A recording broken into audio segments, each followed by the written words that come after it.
နော်က Nocturnal ဆိုတဲ့2025 ခုနှစ်မှာထွက်ရှိလာတဲ့ကိုရီးယား action ကားလေးနဲ့မိတ်ဆက်မှာဖြစ်ပါတယ်။ဒီဇာတ်လမ်းထဲမှာ Baemin-tae ဆိုတဲ့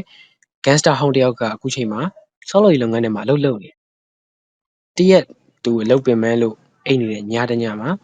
သူ့ရဲ့ညီဖြစ်သူစောထဲကသူ့ကိုဖုန်းဆက်လာခဲ့တယ်ဗျ။ဖုန်းဆက်လာတဲ့အချိန်မှာသူကပင်ပန်းလို့အိပ်နေတဲ့အတွက်ကြောင့်ဖုန်းကိုမကိုင်နိုင်ခဲ့ဘူး။ဒီလိုနဲ့ပဲသူ့ညီစောထဲနဲ့အချိန်တော်တော်ကြာအဆက်အသွယ်မရဘဲဖြစ်သွားခဲ့တယ်။အဆက်အသွယ်မရပြီးရက်အနည်းငယ်အကြာမှာ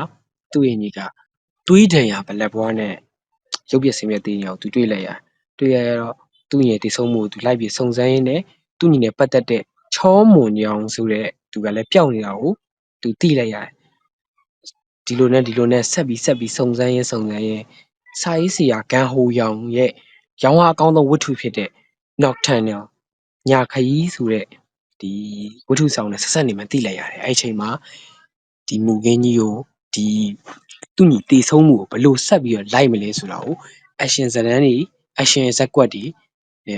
စိတ်လှုပ်ရှားရင်ခုန်ဖို့ကောင်းအောင်ကြည့်ရမယ့်ဇာတ်ကားလေးဖြစ်ပါတယ်။ဆိုတော့ဒီဇာတ်ကားလေးကိုကျွန်တော်တို့ရဲ့ The Eye Movie Channel မှာ